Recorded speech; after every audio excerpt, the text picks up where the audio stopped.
I am your physics teacher Shazia from Government Degree College F Block Rawalpindi. Today is the lecture number 2 of week 6. We will continue chapter number 14. Today is the lecture of the 14.2 article of the magnetic flux. आपको ये question किस तरह से आएगा? Explain the term magnetic flux and the flux density. जब मैंने आपको second year गॉसिस law पढ़ाया था तो उसमें मैंने आपको इलेक्ट्रिक फ्लक्स से पहले करवाया था और आपको बताया था कि वेक्टर एरिया क्या है. आपको यहाँ पर एक एरिया नज़र आ रहा है. ये एरिया आपको ब्लू कलर में नज़र आ रहा है और इसकी डायरेक्शन जो इंडिकेशन दी गई है वो आपको मैंने एक एरो से मेंशन करके बताई है. ये direction of the vector area है. वेक्टर एरिया क्या है? Where A is capital A और उसके ऊपर आप वेक्टर रिप्रेजेंटेशन करेंगी is the vector area whose magnitude is equal to the area of the surface and direction is along the normal to the surface of the element. अब ये आपके पास vector area आ गया. जब तक आपको वेक्टर एरिया समझ नहीं आएगा आपको मैग्नेटिक फ्लक्स और फ्लक्स डेंसिटी की वैल्यू नहीं पता चलेगी. अब इसमें आपने क्या करना है कि आपके देखें कि आपका आर्टिकल क्या है, magnetic flux and the flux density. अब इसमें हमने एरिया जहाँ भी आपको मेंशन होगा वो वेक्टर एरिया ही होगा. मैग्नेटिक फ्लक्स की आप डेफिनेशन देंगी. The number of the magnetic lines of forces passing through the certain area, certain element of area या certain area is called the magnetic flux. फिर मैग्नेटिक फ्लक्स की second definition आपके पास आ जाएगी. वो क्या है?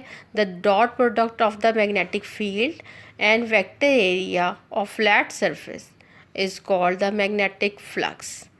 Magnetic flux can be represented by the letter of phi.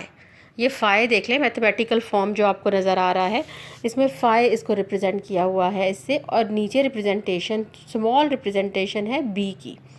जब बी जो है वो क्या कि आपने ये मैग्नेटिक फ्लक्स के लिए आपने लिखा है is equal to B dot A.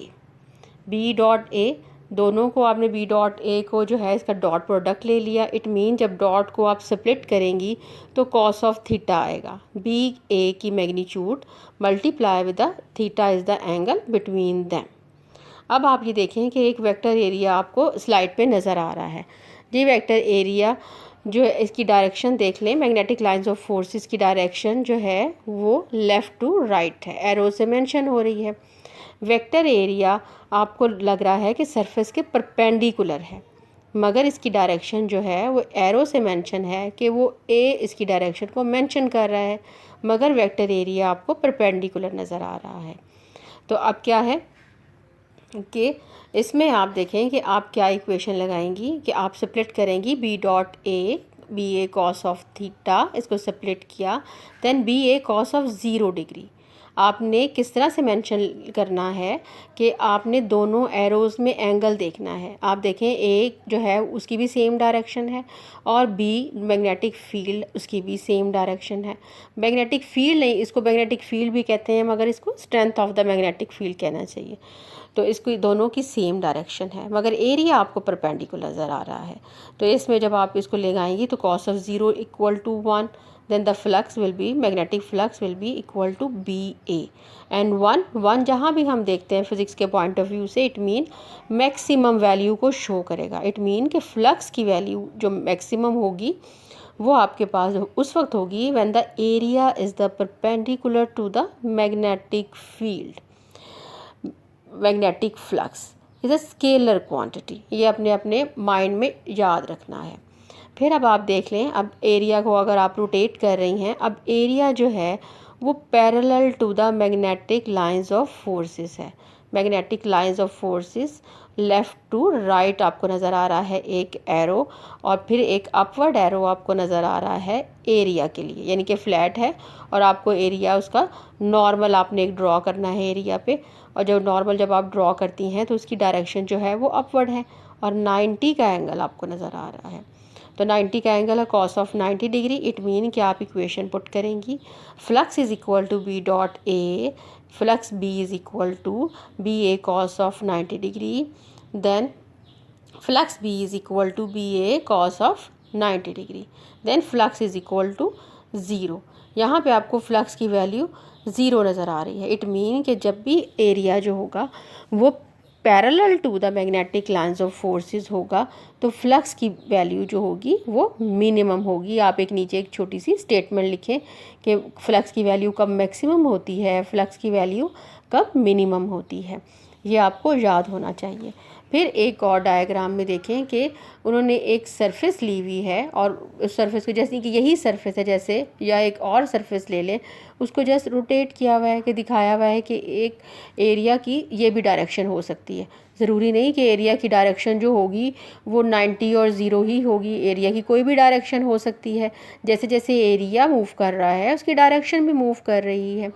तो इट मीन का मैग्नेटिक फ्लक्स आपको नज़र आ रहा है, that area then the A vector area and the magnetic field makes an angle.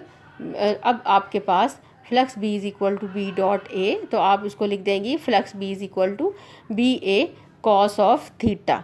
ये अब आपके पास ये वैल्यू आ गई। अब आपने फाइंड करना है कि unit of the magnetic flux क्या है। Unit of the magnetic flux is equal to the weber. Weber जो है वो किस तरह से आपके पास आएगा कि आप ये देखें, flux B is equal to the, आप बी की वैल्यू लेंगे, B unit of the B is equal to the tesla and the unit of area और क्या होगा मीटर स्क्वायर। जब आप इसको लेंगी तो आपके पास वैल्यू आ जाएगी न्यूटन मीटर पर, आपके पास वैल्यू आ जाएगी। तो अब न्यूटन मीटर पर अब एरिया की वैल्यू आ गई। अब फिर जो है अब आपको जो है वैल्यू निकालनी है मैग्नेटिक इंडक्शन की। मैग्नेटिक इंडक्शन की वैल्यू किस तरह से हो गई, the magnetic flux per unit area of the surface.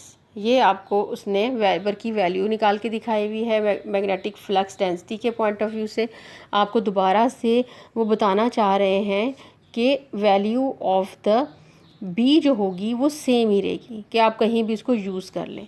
Magnetic flux density आपके पास क्या है, amount of the magnetic flux in an area taken perpendicular to magnetic flux direction.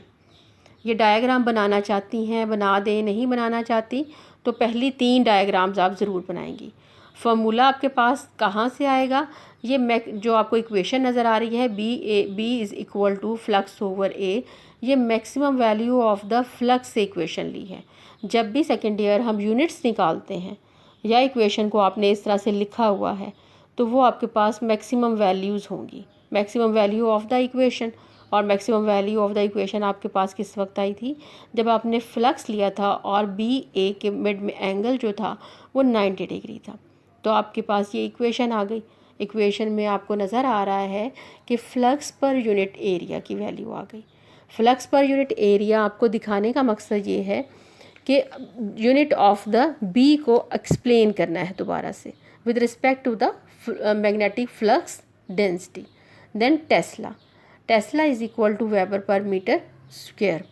हमें अच्छे तरीके से पता है कि मैंने आपको यूनिट जो था वो टेस्ला करवाया था। टेस्ला यूनिट जो है वो क्या है, tesla magnetic induction is said to be 1 tesla if it exert 1 newton force on conductor of length 1 meter placed at right angle to the field when 1 ampere current passes through it। A जो है वो ampere को indicate कर रहा है और इसमें आपको मैंने बताया था कि एरिया के यूनिट मीटर स्क्वायर होंगे और जब आप इसको स्प्लिट करेंगी वेबर को, यूनिट ऑफ द वेबर को स्प्लिट कर लें तो आपके पास यूनिट जो होंगे वो टेस्ला के अगेन वही यूनिट्स आ जाएंगे। Then the SI unit of magnetic flux density is Weber per meter square, जो आपको नज़र आ रहा है। और क्या है, और न्यूटन पर एम्पेयर मीटर, यानी न्यूटन जो होगा वो न्यूमिनेटर में होगा, डिनोमिनेटर में आपके पास आ गया एम्पेयर एंड मीटर। और क्या इसको कहेंगे, और इसको कहेंगे टेस्ला।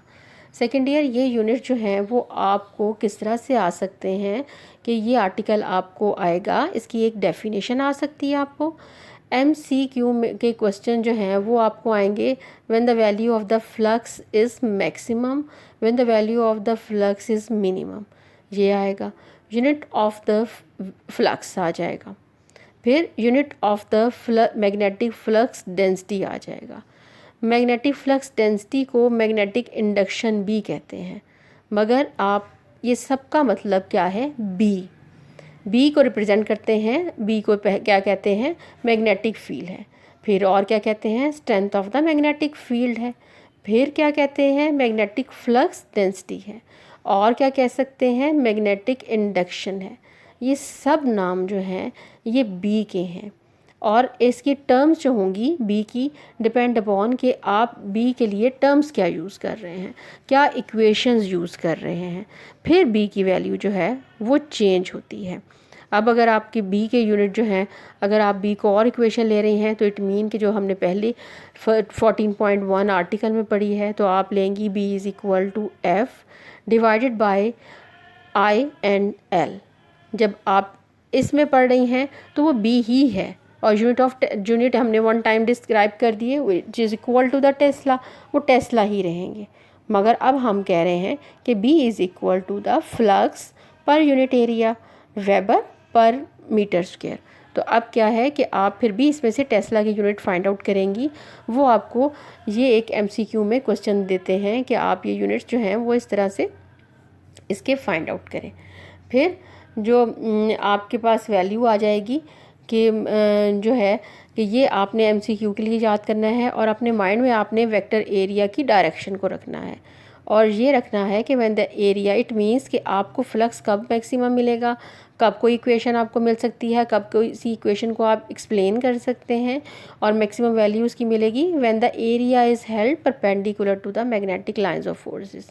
क्योंकि जैसे ही हम एरिया पैरेलल करेंगे तो आपके पास वैल्यू जो होगी इक्वेशन में वो ज़ीरो आ जाएगी। Thank you so much. अल्लाह हाफिज़।